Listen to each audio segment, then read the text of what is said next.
Nah, sekarang konteksnya adalah ada dua hal nih. Apakah dalam saat tahajud kita bersamaan bisa meminta kepada Allah untuk menunjukkan jalan kebaikan dalam konteks istikharah dan juga taubat? Apakah ini harus dipisah satu-satu? Baik, saudariku yang baik, pertama, dalam konteks ini tahajud dulu pengertiannya adalah sholat yang ditunaikan di malam hari setelah Anda istirahat terlebih dahulu. Ya, saya ulang ya, sholat yang ditunaikan di malam hari setelah Anda istirahat terlebih dahulu. Jadi dari asalnya dari kata tahajjada yang tahajjud, ya tahajjada ya tahajjadu. Saya pahamkan tahajud dulu pertama, nanti baru kita isikan supaya mengerti dasarnya. Ya, saya lebih senang Anda memahami dibandingkan menghafal, walaupun menghafal itu baik ya. Jadi satu, kita ganti spidolnya dulu. Ya, dua, baru kita tuliskan. Nah, jadi yang pertama yang sering kita tulis dengan Latin seperti ini tahajud.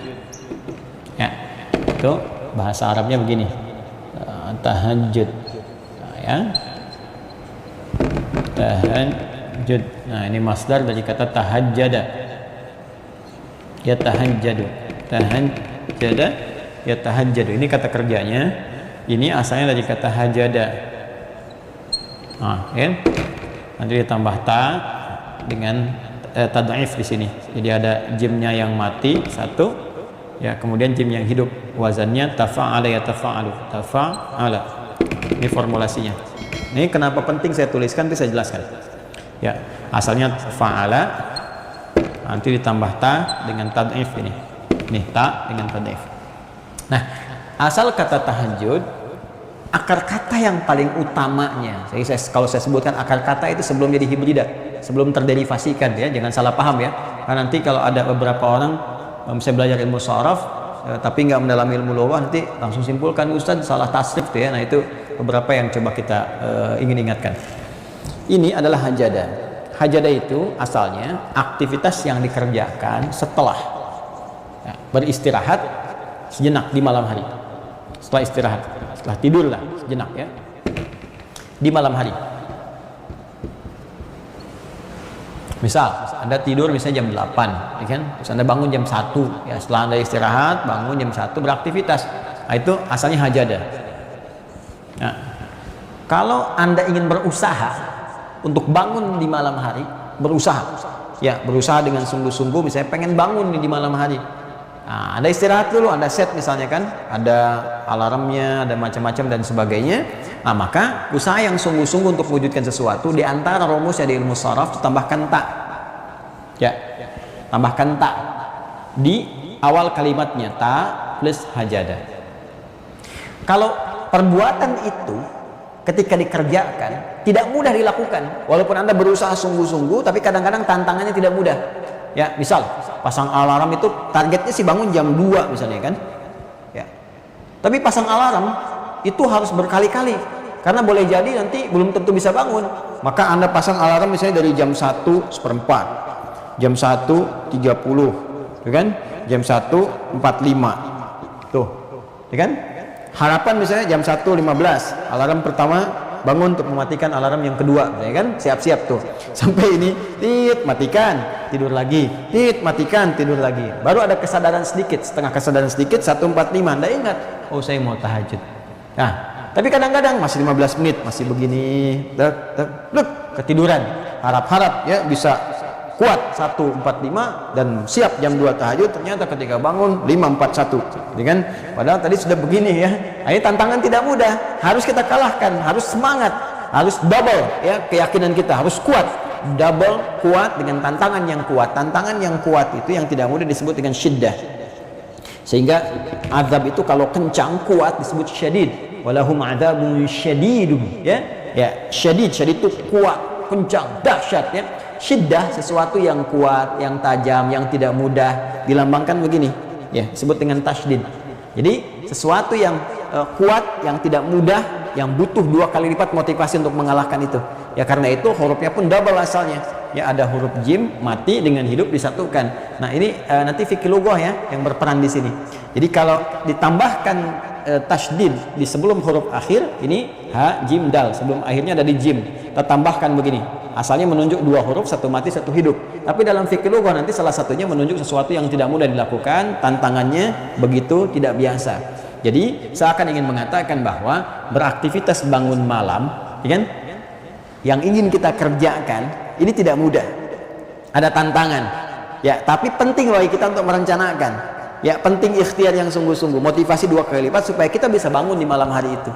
Nah, sholat yang ditunjukkan lewat syariat, walaupun berhukum sunnah, khususnya dikerjakan di malam hari yang tidak mudah dikerjakan saat orang lain tidur, ya. Maka kenapa sholatnya disebut dengan sholat tahajud? Mengambil dari keterangan ini untuk menunjukkan bahwa sholat ini tidak mudah dikerjakannya, tapi kalau Anda ingin melakukannya dengan baik, maka istirahat terlebih dahulu supaya malamnya fresh. Kemudian tak bersungguh-sungguh untuk bisa bangun, pasang alarm, niatkan dengan baik, ya. Kemudian motivasi diri Anda. Untuk memotivasi itu, maka turunlah kemudian Quran di surah ke-17 di ayat 79 sampai dengan 81, ya. Ketika Allah menyampaikan, lihat baik-baik teman-teman sekalian, ya, wa minal laili fatahajjad. Nih. Dan di antara sebagian malam, minnya itu sebagian, enggak semua.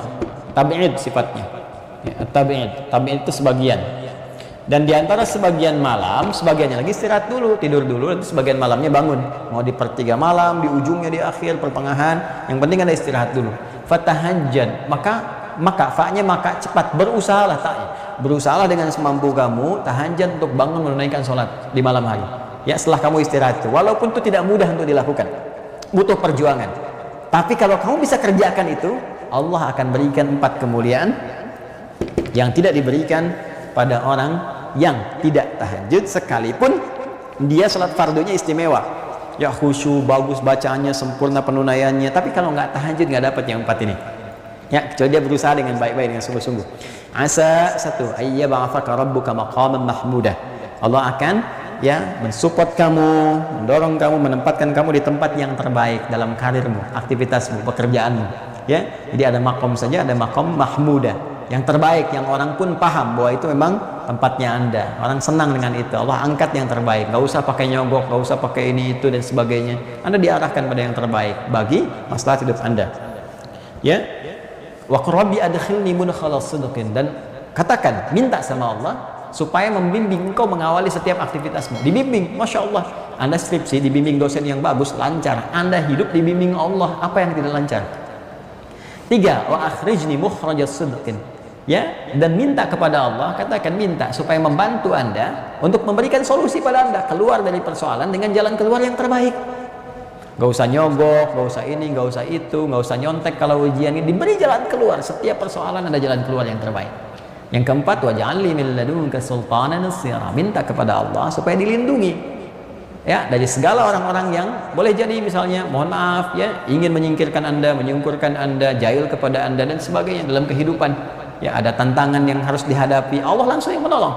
Dan ini yang Nabi lakukan, karena Nabi itu masya Allah rutin tahajudnya luar biasa, hamba yang paling takwa. Ya, dan ini ketika ayat ini diturunkan, salah satunya adalah untuk membebaskan Rasulullah dari kepungan, ya, orang-orang 100 orang pemuda yang pada saat itu mengepung Nabi dan taruhannya nyawa pada saat itu. Ya, cuma karena Nabi itu punya risalah, kan Allah telah menetapkan, mereka kemudian ditutup pandangannya, dibuat ngantuk, dan Nabi bisa bebas.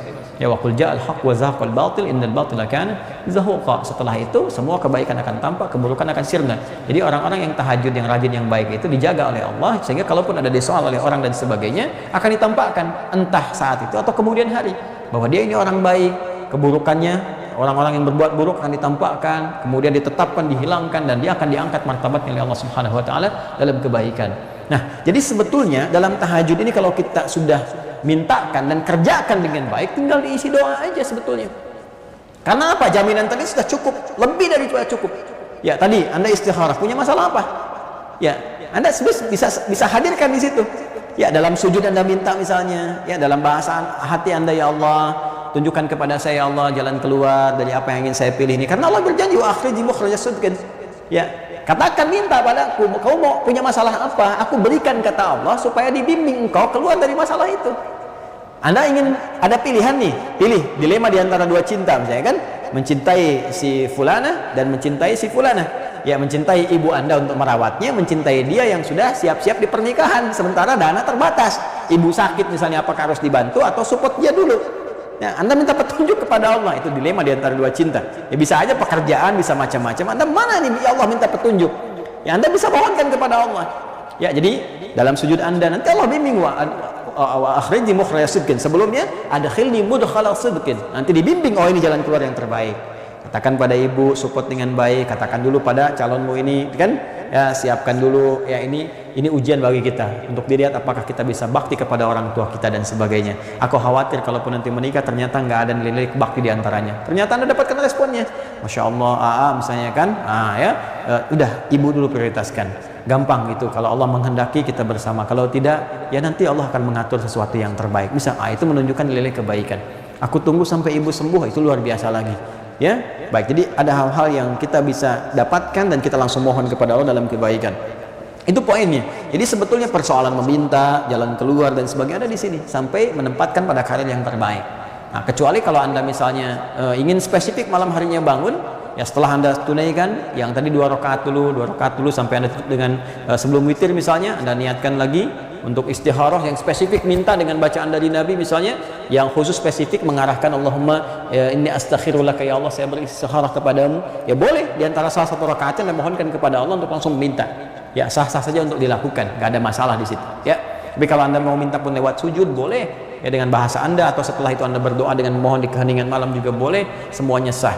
Termasuk taubat, karena taubat itu sebetulnya sudah termasuk ketika kita menunaikan sholat, karena fungsi sholat itu salah satunya sebagai taubat. Ya, di hadis Muslim jelas ya, Nabi SAW menyampaikan nomor hadis 239 ya, ketika Nabi menyampaikan as-salawatu ila salawat. Ya, ingat kalimat Nabi ya, as-salawatu ila salawat wal jumu'atu ila jumu'ah wa ramadan ila ramadan kafaratun lima bainahunna malam takunil kabair. Salat satu ke salat yang lainnya, Jumat ke Jumat, Ramadan ke Ramadan. Kalau Anda hadir di situ, baru hadir aja tunaikan sholat misalnya kan di belakang imam, atau Anda sholat, itu sudah otomatis menggugurkan dosa-dosa kesalahan-kesalahan kita sepanjang bukan dosa besar. Ya, yang dimaksudnya dosa-dosa kecil yang nggak sengaja, salah lihat, salah dengar, kan, salah ucap dan sebagainya, itu gugur saat kita sholat otomatis. Nah, kalau kita saat bersamaan membaca bacaan sholat sambil menghayatinya, sambil minta ampun di situ, sudah diampuni oleh Allah dosa-dosa kita. Karena bacaan-bacaan sholat itu mengandung unsur-unsur taubat. Gak percaya silakan. Begitu Anda takbir kan, Allahu Akbar, iftitah kan. Di antara iftitah itu ada doa kan, Allahumma ba'id baini wa baina khataayaya kama ba'adta bainal masyriqi wal maghrib. Ya Allah, jika saat sholat ini hamba membawa kesalahan ya Allah, sebesar apapun hamba salah ya Allah, hamba taubat kepadamu. Hamba mohon ya Allah, jauhkan antara hamba dengan kesalahan hamba seperti engkau jauhkan antara timur dengan barat. Hamba tidak ingin lihat lagi di akhirat ya Allah. Ya, karena semua akan ditampakkan di akhirat. Wa may ya'mal mithqala dzarratin khairan yarah wa may ya'mal mithqala dzarratin syarran yarah. Yang baik ditampakkan, yang buruk ditampakkan. Anda saat salat taubat sama Allah, minta supaya enggak ditampakkan, dijauhkan sejauh timur dan barat yang enggak pernah ketemu. Allahumma naqqini minal khataaya kama yunqqa thawbul abyadhu minad danas. Ya Allah, kalau kesalahan saya begitu banyak ini ya Allah. Ya Allah, seperti noda ya Allah yang banyak lumurannya, maka mohon ya Allah bersihkan seperti noda dibersihkan. Ya, Allahumma ighsilni bil ma'i wath-thalji wal barad. Kalau perlu gunakan air yang dingin, maksudnya ya Allah gunakan apapun ya Allah bisa membersihkan dosa-dosa saya. Tunjukkan saya rahmat-Mu ya Allah, bimbing saya untuk kembali kepadamu dalam kebaikan. Jadi demikian, bukankah saat rukuk juga taubat? Ya, subhanakallahumma bihamdika Allahumma ighfirli, Allahumma ighfirli, ya Allah ampuni aku. Ampuni aku kan diampuni itu karena ada dosa. Makanya kalau Anda katakan duduk di antara dua sujud misalnya kan, Rabbighfirli, kalimat pertama, ya Allah ampuni aku. Anda kalau minta diampuni berarti aku dosa kan? Ya Allah maafkan aku, berarti aku salah. Coba ya, Anda datang ke makhluk aja, Anda katakan saya minta maaf, berarti Anda merasa ada dosa, ada salah. Gak mungkin ujung-ujung gak ada angin, gak ada hujan, gak ada ribut. Ya Anda katakan misalnya, mohon maaf, saya minta maaf. Ya orang akan tanya maaf apa ya? Tapi ketika Anda katakan dengan tulus saya minta maaf, ini menunjukkan ada persoalan. Anda mengatakan kepada Allah, ya Allah ampuni saya. Ampun itu pasangannya dosa, al-afwu pasangannya khata. Ya, awas hati-hati. Al-afu pasangannya khata. Al-ghafir, ghafar dan ghafur itu pasangannya dzambun dzunubun, dzunubun ma'adh zulmi, dosa. Hati-hati. Ya, nanti rahmat rahim pasangannya israf. Makanya di surah Al-Baqarah di ayat terakhir 286 kita katakan, Rabbana la tu'akhidna in nasina aw akhtana khata. Rabbana wa la tahmil 'alaina isran kama hamaltahu 'alal ladzina min qablina. Itu dzambun dzunubun ma'adh zulmi. Rabbana wa la tuhammilna ma la taqata lana bihi israf. Wa'fu 'anna, khata pasangannya al-'afu, wa'fu 'anna. Waghfir lana. Ya, waghfir, ghafar. Ya, ghafir, ghafar, ghafur. Karena di Quran itu ada ghafir, Ya, Quran surah 40 ayat 3, ghafiridzambi dzambi wa qabilit taubi. Ada Ghaffar di surah Nuh ayat yang ke-10 itu. Faqultu astaghfiru rabbakum innahu kana ghaffara. Ada Ghafur, innahu huwal ghafurur rahim. Ada Rahim pasangannya Israf. Ya, wa'fu anna waghfir lana warhamna anta maulana fansurna 'alal qaumil kafirin. Ya, semua turunannya ada. Lalu kembali ke sini teman-teman, ya Anda bisa taubat di situ, minta kepada Allah. Begitu Anda mengatakan, duduk di antara dua sujud, Rabbighfirli ya Allah, minta ampun, ampuni saya. Ya ketika Anda minta ampun berarti Anda merasa punya dosa, ingat dosanya. Dosa apa? Makanya saat sholat itu ingat-ingat, punya dosa apa kepada Allah, dosa kepada orang tua misalnya, ya persoalan hidup dengan tetangga, dengan pasangan, sujud, minta ampun, minta petunjuk, otomatis. Jadi sebetulnya kalau di sholat itu, sebetulnya semua sholat itu mengandung unsur taubat. Tinggal kita kembali kepada Allah. Jadi setiap dalam keadaan kita sholat. Tapi kalau Anda ingin khususkan misalnya, boleh nggak Ustaz? Ya Anda tinggal berwudu, teman-teman sekalian, datang sholat misalnya, sholat wudu di situ, waktu duha, sholat duha di situ sambil bertobat kepada Allah, minta jalan-jalan kebaikan, minta petunjuk dan sebagainya. Karena semua sholat itu mengandung unsur taubat. Sedangkan istikharah memang ada spesifik untuk istikharah itu dari Nabi SAW. Kalau memang perkaranya sangat khusus sekali sampai harus disebutkan dengan lafadznya itu ada. Tapi kalau Anda ingin bawa dengan nuansa yang langsung dalam tahajud, dalam sholat biasa pun, jadi kalau tahajud waktunya cuma malam, kalau istikharah nggak dibatasi dengan waktu. Jadi Anda bisa siang, bisa malam, bisa sore misalnya, dalam kondisi-kondisi tertentu ya yang bisa dibenarkan untuk menunaikan sholat, Anda bisa lakukan ya. Tapi kalau dalam sholat tahajud itu unsur ketiganya bisa disatukan dalam permohonan. Allah Ta'ala a'lam bis-shawab.